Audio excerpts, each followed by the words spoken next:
Hello friends, welcome to CEC Live Lectures. Dear friends, today in this session we are going to talk in our series on environmental studies. This is a newly started series. In the previous session we have tried to give you deep insight into what environmental studies are, and we are talking in context to our subject called geography. Dear friends, today in this session under the series we are going to talk on one of the important topic, and the topic of discussion is water resources. We are going to know what water resources and water resources are, and for the discussion on the topic we have with us in our studios Professor R.P. Singh. Professor R.P. Singh is a renowned professor of geography, and he is associated with the Delhi School of Economics. He is there in the Department of Geography, and friends, through him we always get in-depth knowledge on various topics of geography. We know that you have lots and lots of questions in mind, and while listening to this session too, you might be wondering if your questions to be answered. So friends, for answering your questions, we have a provision for you. You can talk to us through our toll-free number. Our number is 1800110430. I repeat, our number is 1800110430. Now I would like to welcome our guest Professor R.P. Singh and would request him to explain us in detail about water resources. Hello sir, welcome to the lecture. Thank you Gitika ji. Welcome viewers. We are going to discuss today water resources. We have water resource is one of the important aspects of life support system, together with land, biota, air, flora and fauna. So we will try to identify the important challenges and opportunity relating to Indian experiences. First, I would like to bring before you background of this lecture, and 2-3 important points I would like to bring why water is so important and significance. First, SDG, and I would like to link with SDG. SDG address water security, which aims to ensure water and sanitation for all. Then National Rural Drinking Water Program and Accelerated Urban Water Supply Program, also initiated by the government. Main objective of this program is to provide universal and equitable access to safe and affordable drinking water. Then I would like to also mention about the Swachh Bharat Abhiyan that was started in 2014, aims to ensure access to sanitation facility and safe and equitable water supply to every person by 2019. Apart from that, also I would like to bring before you Sendai framework of disaster risk reduction. Through this diagram, I would like to bring before you per capita water availability in India, and I am taking the historical data. Here you can see starting from 1951 our population was very less, 361 million only, and so per capita water availability was 5,177 metric cubic per year. But now you can see by 2001 we had population 1027 and per capita water availability decreased substantially and came down to 1820 meter cubic per year.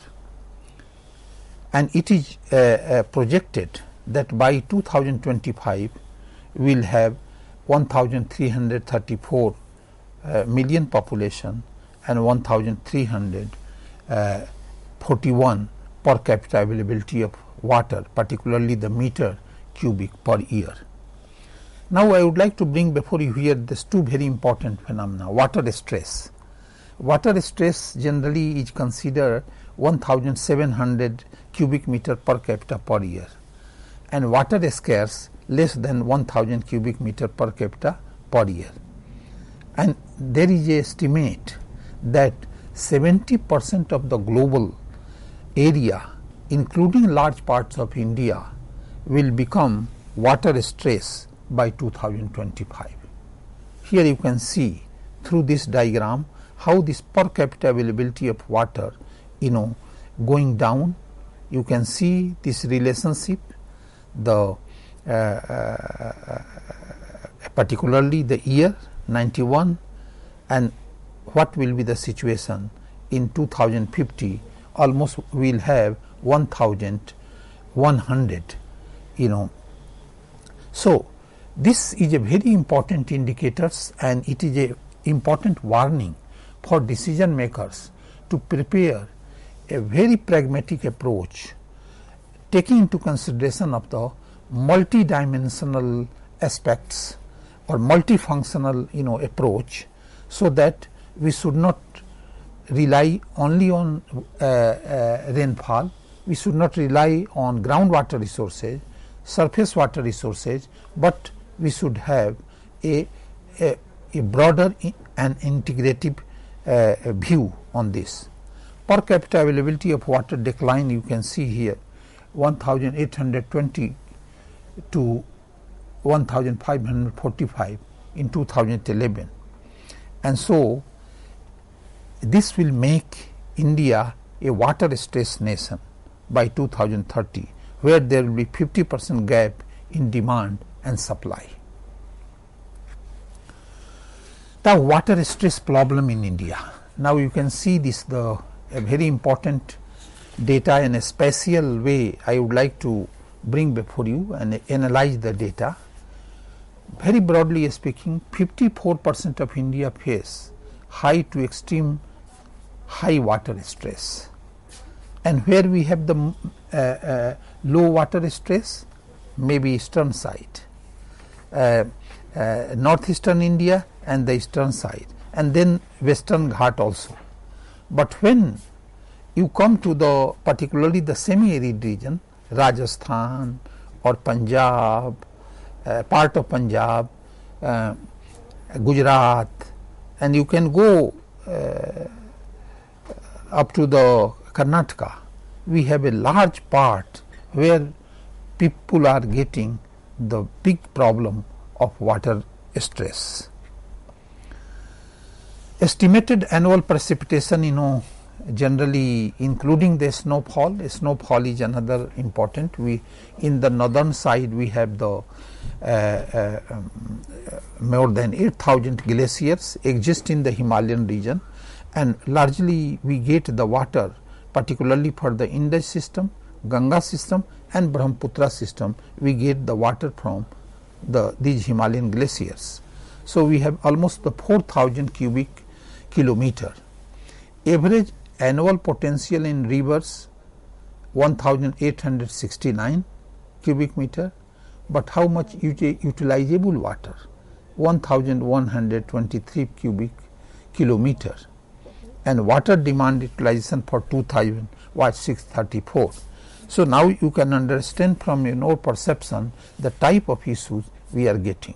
Now I would like to put before you rainfall pattern, a spatial analysis of rainfall pattern in our country, and you can see through this map how in Rajasthan arid land, where we have rainfall is less than 100 millimeter, but when you go to the northeastern region, it is a very high rainfall, more than 2,500 millimeter, and some places it is more than 5,000 millimeter. South central shadow area we have, particularly in Tamil Nadu and then the part of Andhra Pradesh. Western Ghats also we have the very high rainfall. So, but in the central part we have almost a moderate type of the rainfall. So, looking this map, you can understand that rainfall is a very important source of water resources, and distribution of rainfall influences the water availability in our country. I would like to devote few minutes on drinking water in India, and you can see this, the annual rainfall so much. We have 12 major river basin, if you will go to the medium river basin, we have 46 medium river basin. Annual average precipitation is a 4,000 billion cubic meter. Average precipitation during the monsoon, particularly during the June to September, we have a very high rainfall, and more than 95% rainfall occur in these 3 months, where 3,000 billion cubic meter. Estimated utilization surface water resources is 690 only, and total utilization groundwater it is 433, and so per capita is 1,720. So now you can understand from your own perception, this is the scenario before us, and not only the managing the rainfall, but we have to manage also the surface water resources, groundwater resource recharge possibility we have to see, then we can improve the per capita availability of water. What are the major sources of drinking water, and particularly I would like to take the 2-year data, temporal data, and you can see how it is declining.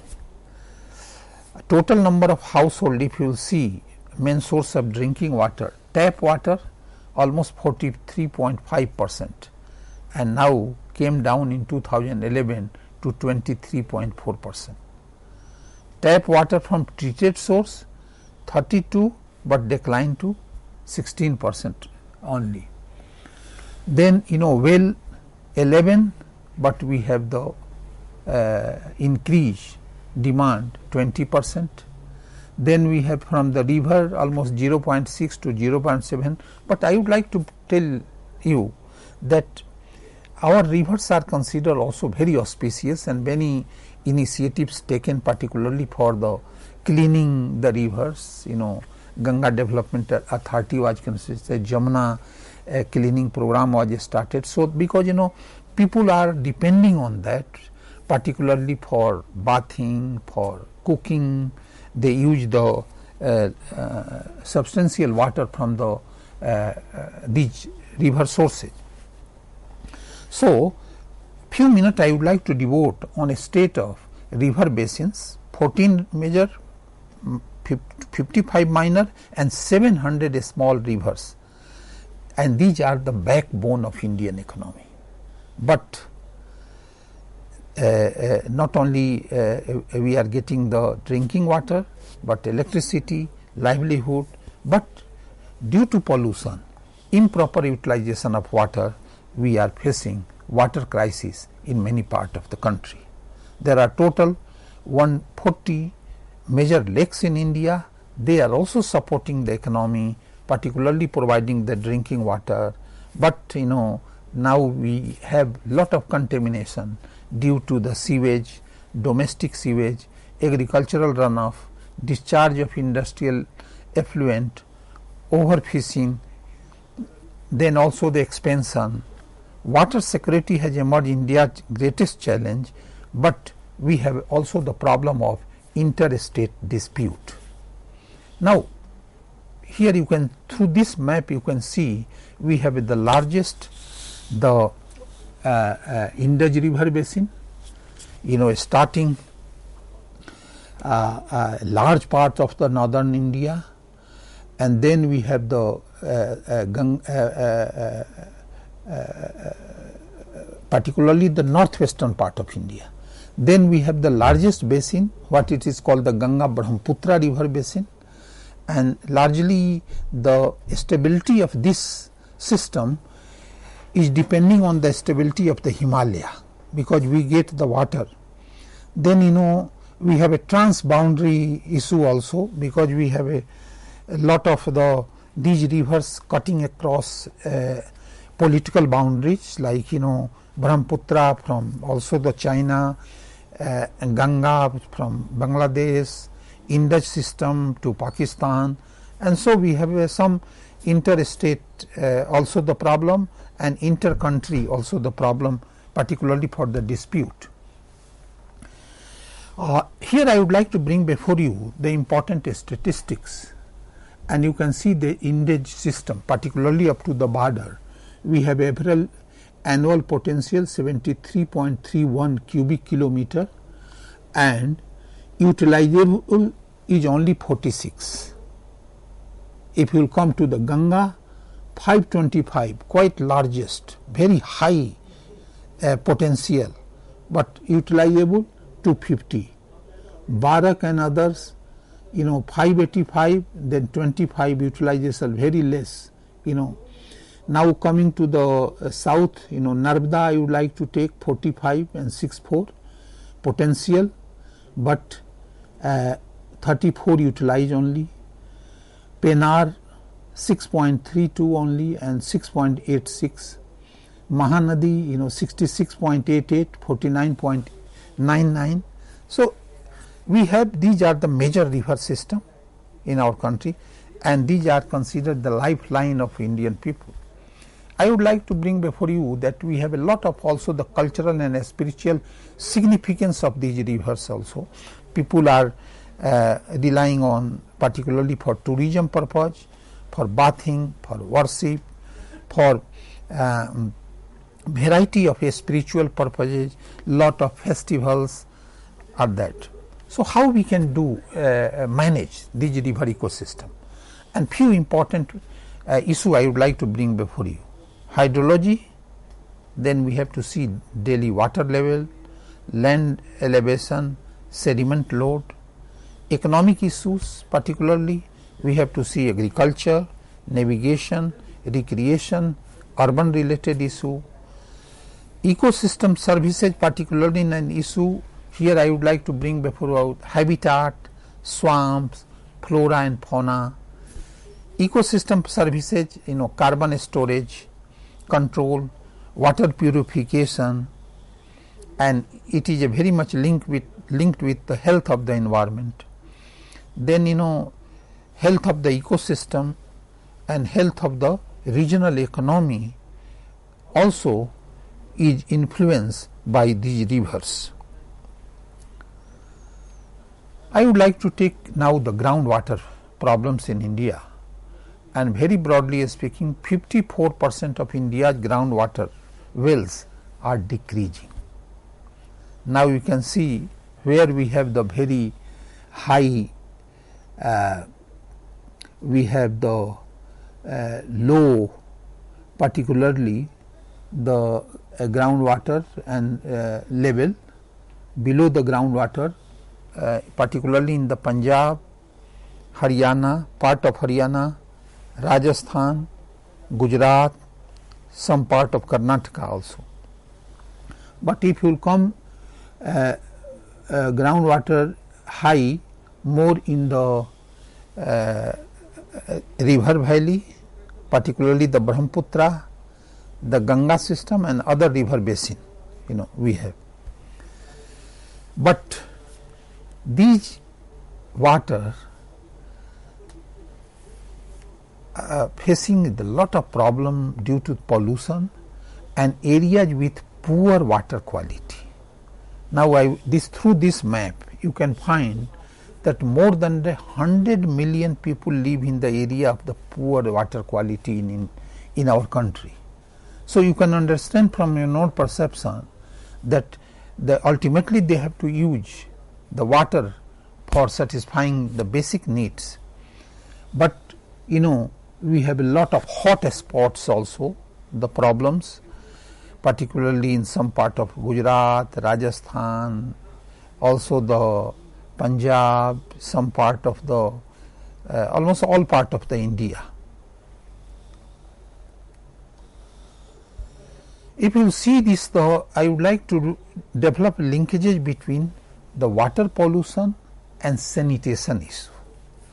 And in this context, Swachh Bharat Abhiyan was initiated, and open defecation problem is a big problem, and particularly in 2011 data I would like to put before you, and you can see this, the total population coverage in 2011, and we have the more better situation northeastern side, Maharashtra, Gujarat, part of Punjab, even Himachal Pradesh is a more better but whole part of, you can see this, the Bihar, Chhattisgarh, Odisha, Madhya Pradesh, Rajasthan, Uttar Pradesh, they are facing a big problem of open defecation, and you can see through this map that how the coverage. One can see also the contrast situation between rural population and the urban population. No doubt in urban population some improvement took place in recent years, but a still long way to go for improving this. I would like to take the 2017, the one very small sanitation statistics, urban area, India and issue with sanitation. Particularly 7.87% of urban households do not have access to toilets and defecate in the open. So you can see this, the even after the so many initiative in 2017, this is more than 37% of the total human excreta generated is unsafely disposed. More than 60% of the country GDP is being lost due to public health and environmental cost. And if you see the ICMR current data, many diseases emerged recently, non-communicable diseases, environmental pollution related diseases are coming up, and we have the urban health issue, a great challenge in our country. 75% of all surface water across India is being contaminated due to the discharge of untreated municipal wastewater. Many places it is partially treated, but the most of the places in untreated water is still prevalent. Agriculture is the main water use in India. 80% of the fresh surface water and 60% of the groundwater has been used by the agriculture sector. It is a mainstay of our economy, but you can see if you will go to some of the green revolution states like Punjab, Haryana, Uttar Pradesh, one can find a lot of high nitrate concentration in the groundwater, particularly in Haryana. Then also people are using fertilizers and all mixing with the groundwater sources, and here in our country even sometime we take the direct tap water or well water, particularly for drinking purpose. More than 8% of the fresh water and 10% of the groundwater is used by the industrial sector. So industrial sector is not so much. Water demand of both sector will go high in coming future, because with rapid increase of population and also the demand, particularly demand for food productivity, for industrial production. Third major demand of water after agriculture and industrial is a domestic purpose, and particularly in the urban area, rural India, we have to get particularly for the drinking purposes. Apart from that, we have a lot of vulnerability.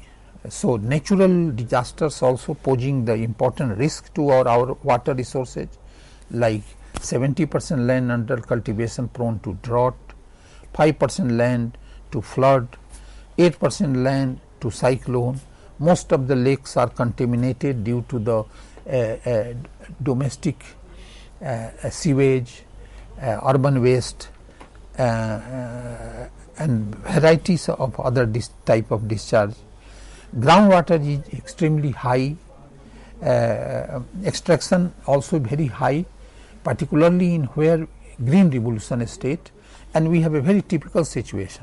In northern India, due to irrigation, you can find the lot of the tubal irrigation, the groundwater is declining, table is going down, but in some area, particularly in the canal irrigated area, we have the waterlogged situation. So these type of paradoxical situation we have. So Through this diagram, I would like to bring before you projected demand and supply of water, and you can see this for irrigation 2025 and 50.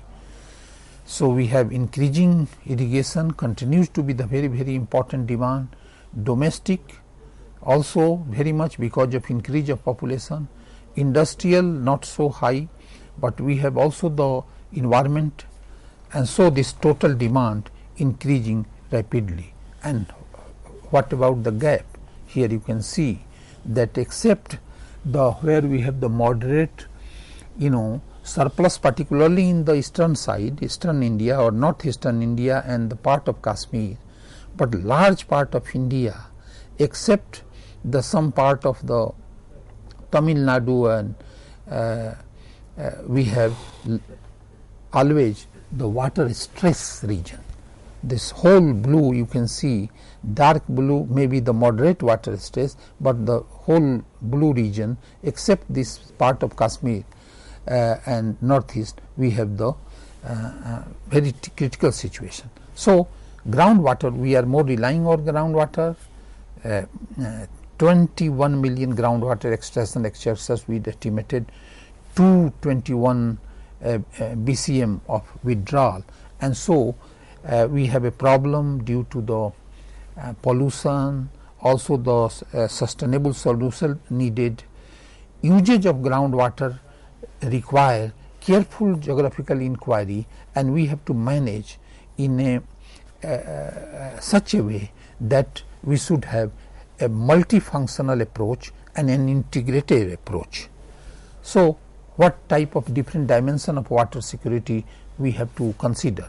Reduce dependency on erratic and uncertain monsoon.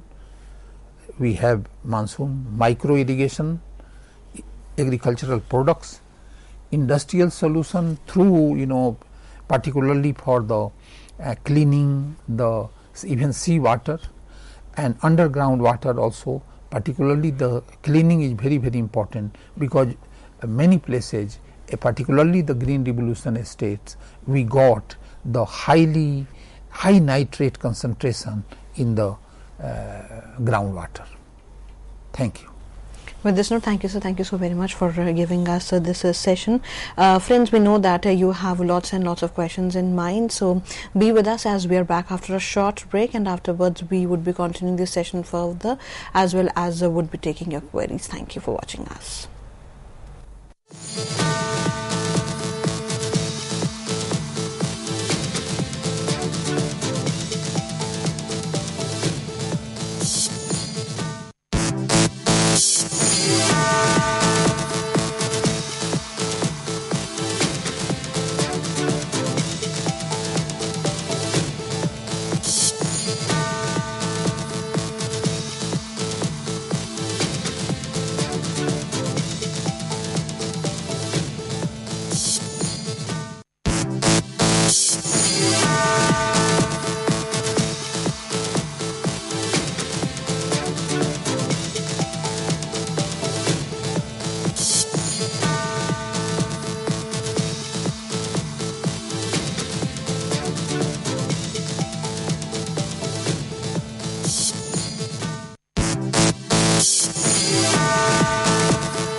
Hello friends, welcome back to this session. Friends, as you know that today we are talking on water resources.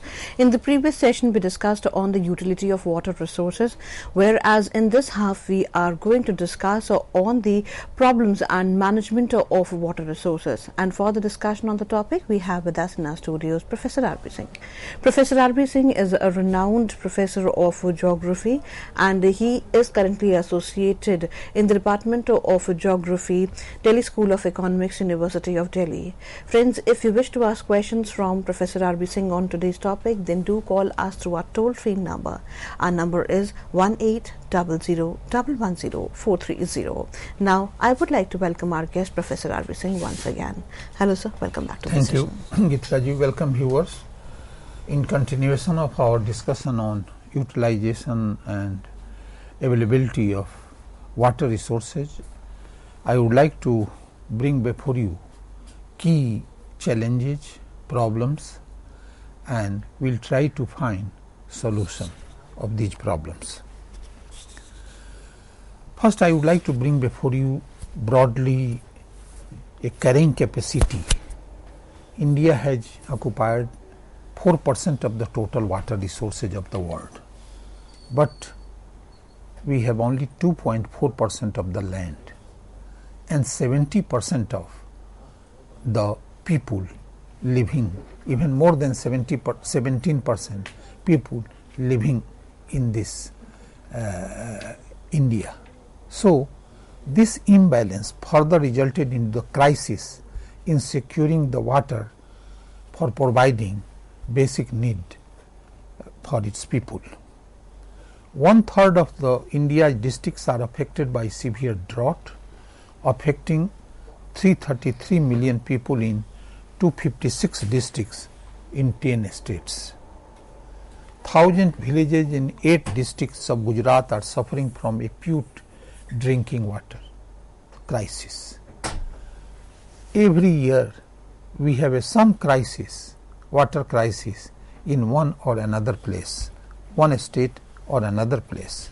Since 2015, 1,000 farmers have killed themselves due to drought and particularly debt in Karnataka.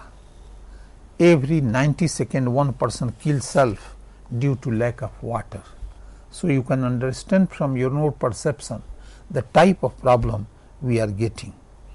And so in India, despite a considerable progress, larger number of people are found without access to drinking water. So, what are the different water risk regions? We have here, I would like to put the data of WHO. 97 million Indians lack access to safe water today, second only to China. And so, there is an estimate that 21% of communicable diseases in India are related to unsafe water.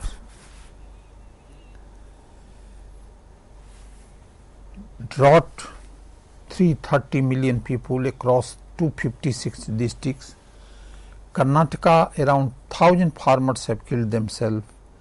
Gujarat, 1,000 villages in 8 districts are suffering.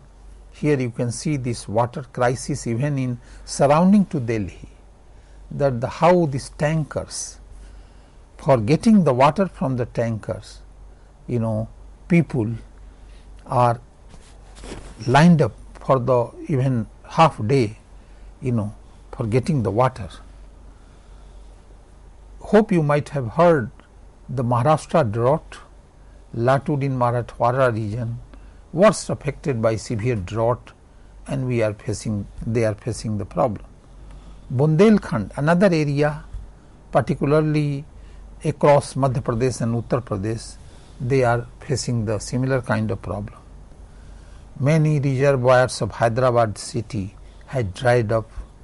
Simla also time to time gets the problem.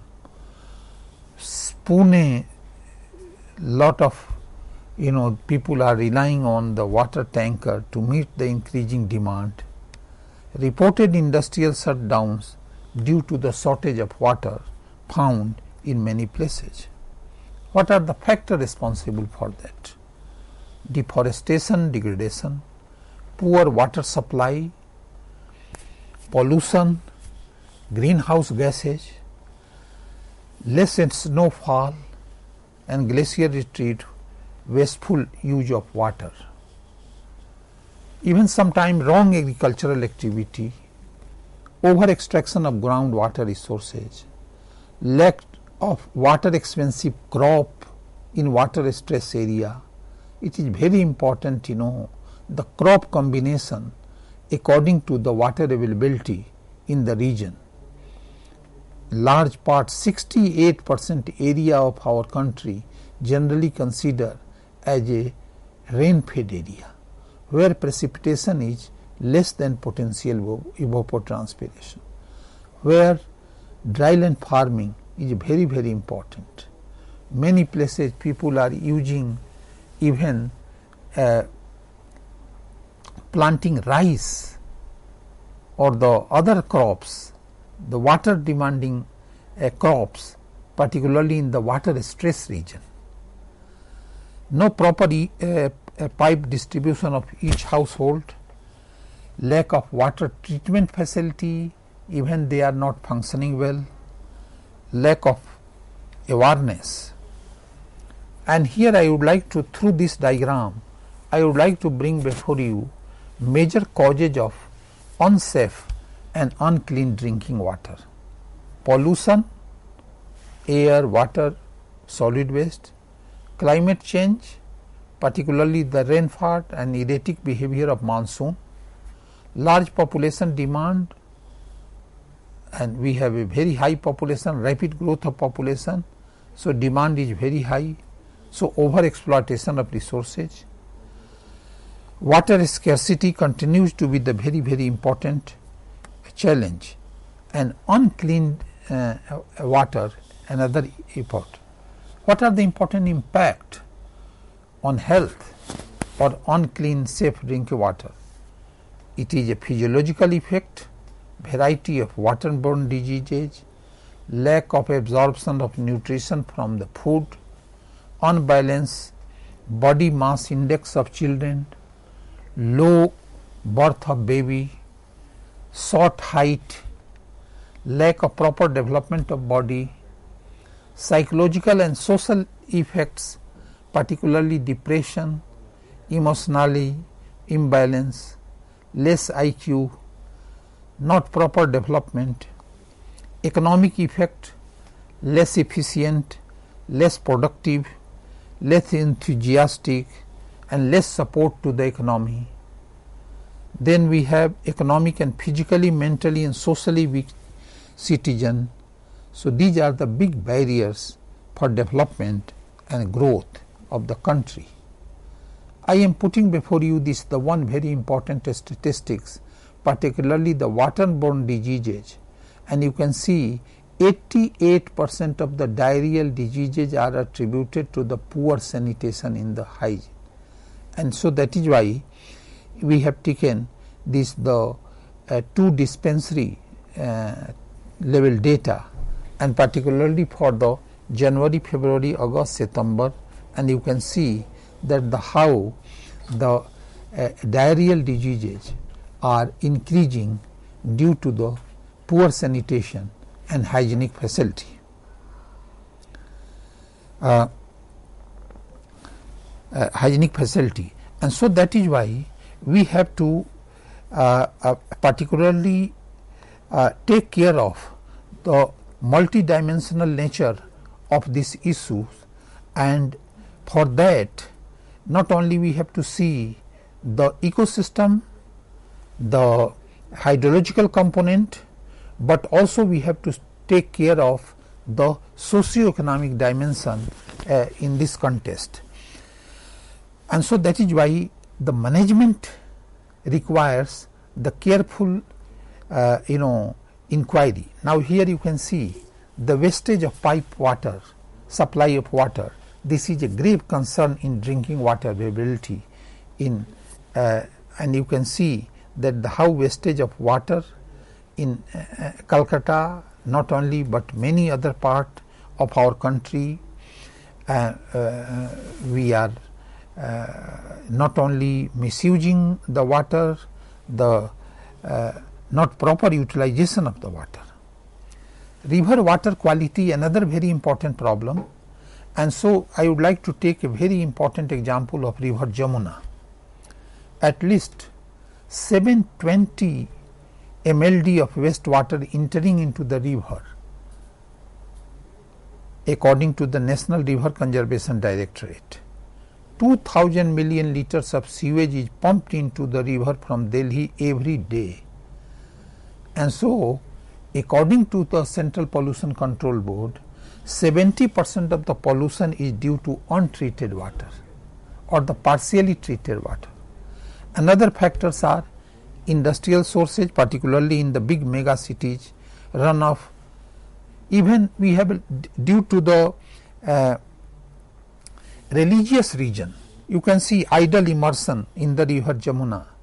Then you can see sources of pollutants. You can see there are so many such type of the sewage coming to the Jamuna. People wash their cattle also, and you can see another very important source of pollutant. Here you can see people use directly, they are bathing, cleaning their own other type of like a bicycle or the motorcycle or the car, in the river. Even spraying the insecticides, pesticides, fertilizer in the field, and during the rainy season, monsoon time, the all fertilizer, pesticide, insecticide all coming to the river Jamuna. So here I would like to bring before you the very important dimension, the pollution before monsoon and even pollution after the monsoon. One can see a lot of difference. The pollution, but during the summer time we have the less water, so we have a high concentration of pollutant in river Jamuna. Here you can see increased discharge of untreated water. Here you can see the water quality.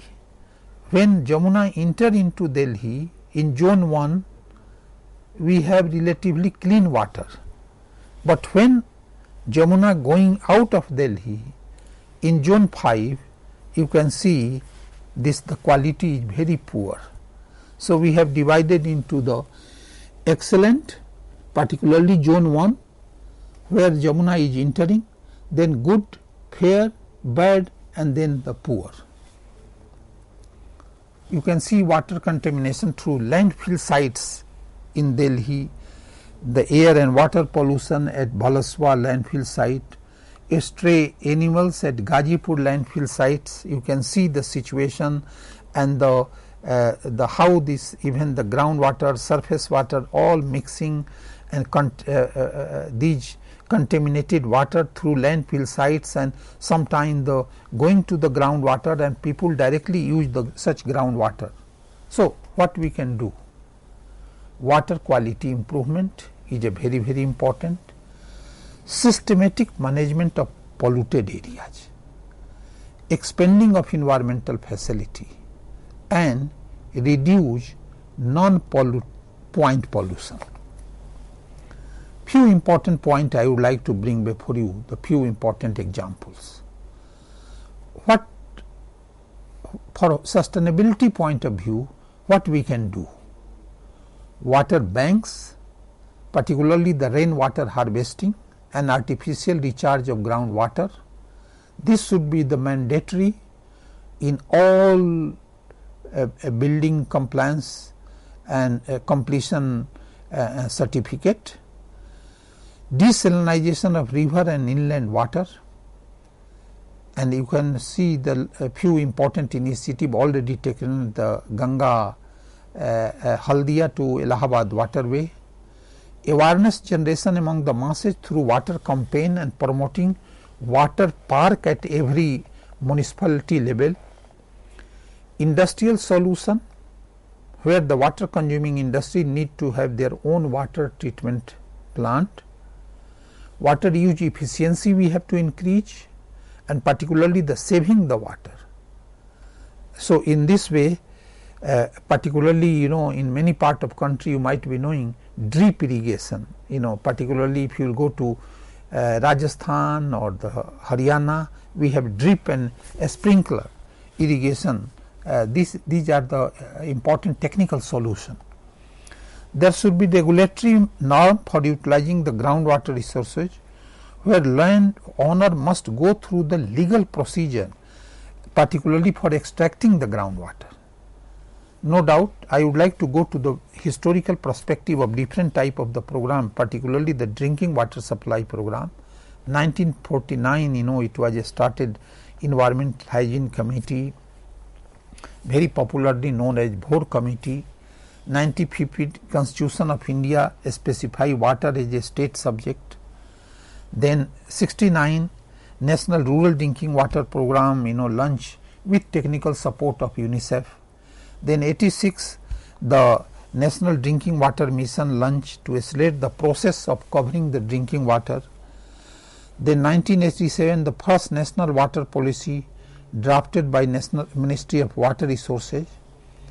1994 73rd Constitutional Amendment, and particularly the panchayats were given the lot of responsibility also for providing the drinking water.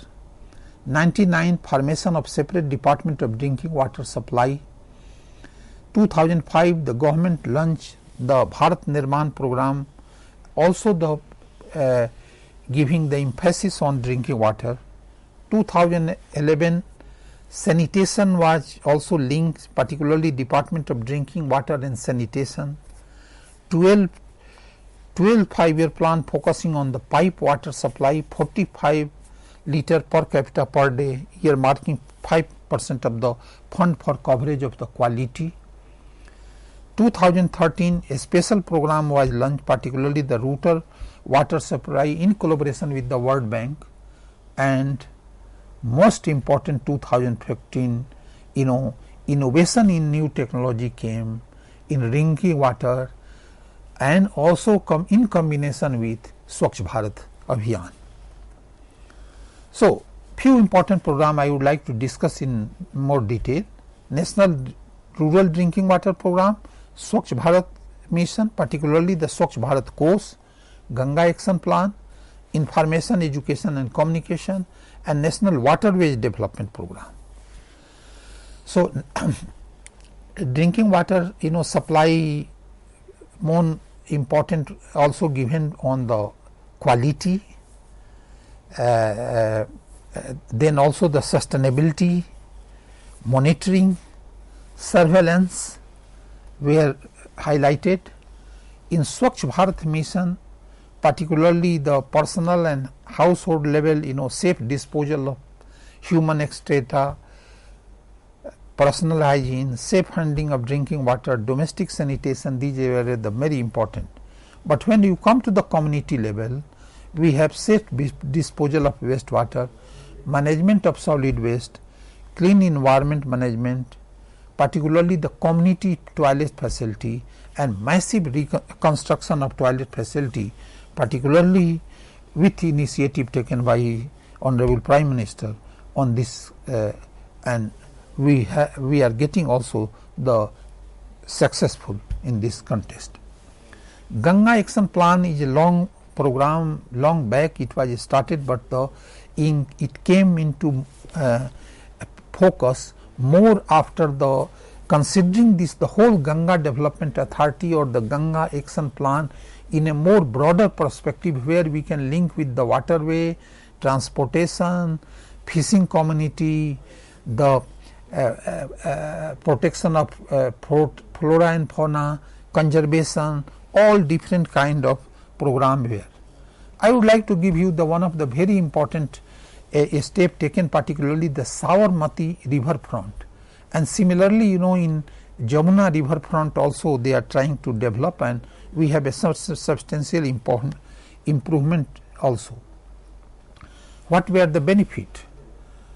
Water retained in the river, wells in the river beds, interceptors, sewers along the bank of the river, The embankment on either side of the river have been designated to provide the walkways for pedestrian.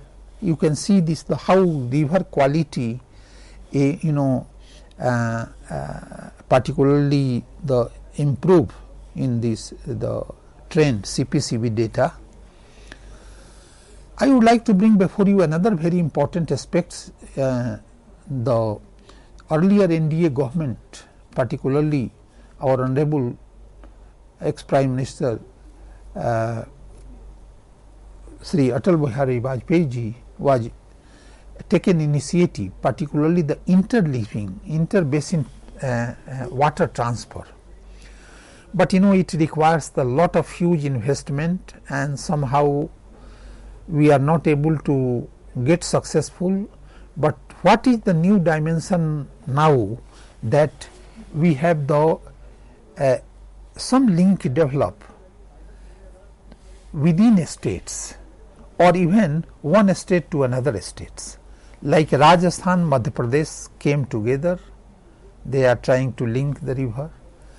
The Uttar Pradesh, Madhya Pradesh, Uttar Pradesh, Rajasthan. So in this type of what I would like to say in this context, that every state has a water scarcity area and the water surplus area. First, better we can start interlinking or the basin transfer within states, because one state is ruled by a particular party and there will not be much conflict.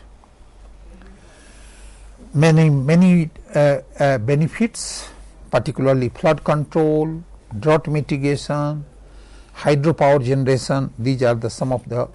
You can see the inland waterway. We have several, but the one waterway, particularly from Haldia to Allahabad, they are doing lot of work, and this should be all should be considered in an multi-purpose perspective, where we should have not only the conservation, livelihood security of the people living in the surrounding area, cleaning the Ganga, fishing, transport, flora and fauna, conservation of flora and fauna. So in this way we can have the more better achievement. We can have many improvements, sewage treatment, non-point pollution, minimum flow requirement of the river is very important.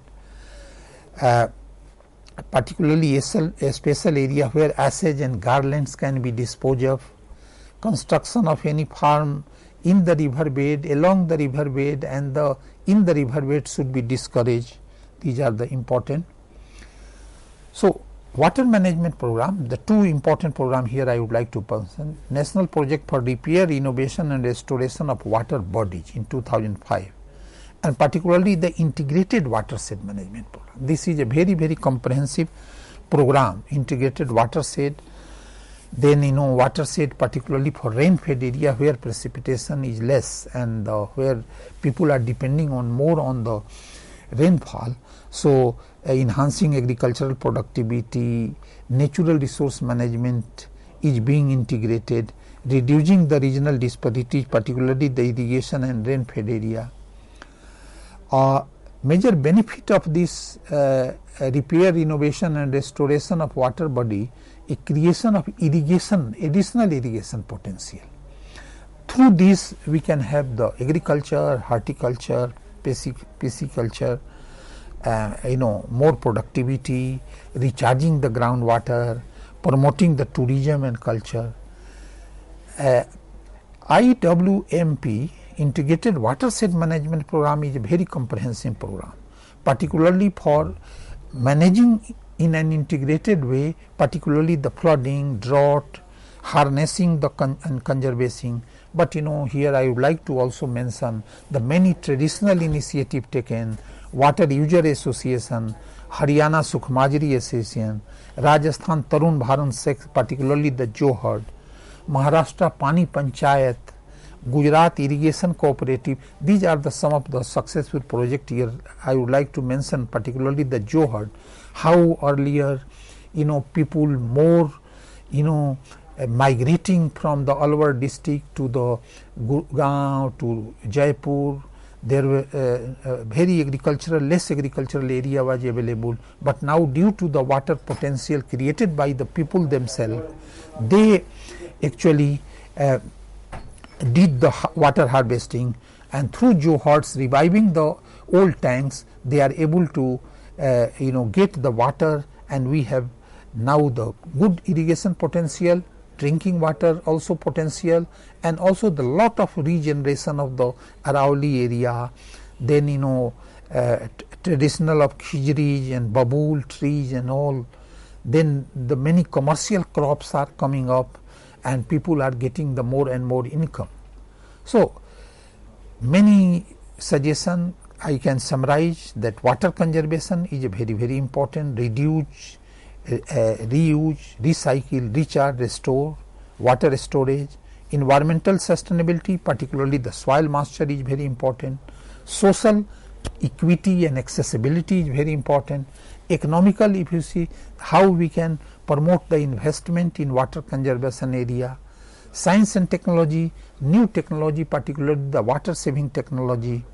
Then agriculture related conservation, and so water charging mechanism for farmers, rooftop water harvesting, water train to remote area, zero water use, desalinization of sea water, and already we have along the sea coast near Chennai, artificial recharge of groundwater, addressing evaporation loss and percolation loss, and these are the important.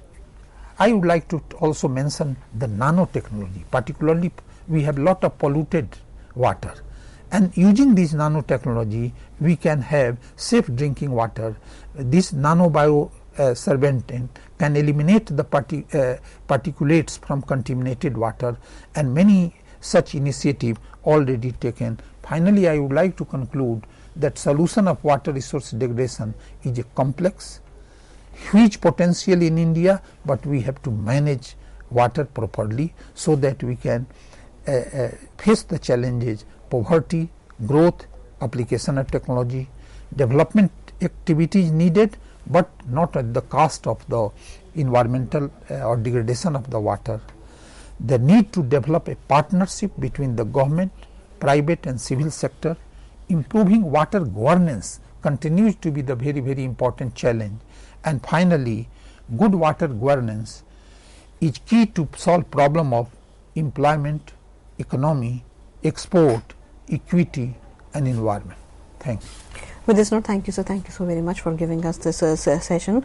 Friends, you are requested to write to us at info.cec@nic.in. This is the ID where you can post your questions as well as your feedback too. We are taking your leave with the promise that we are going to meet again soon. Thank you, sir. Thank you once again. Thank you.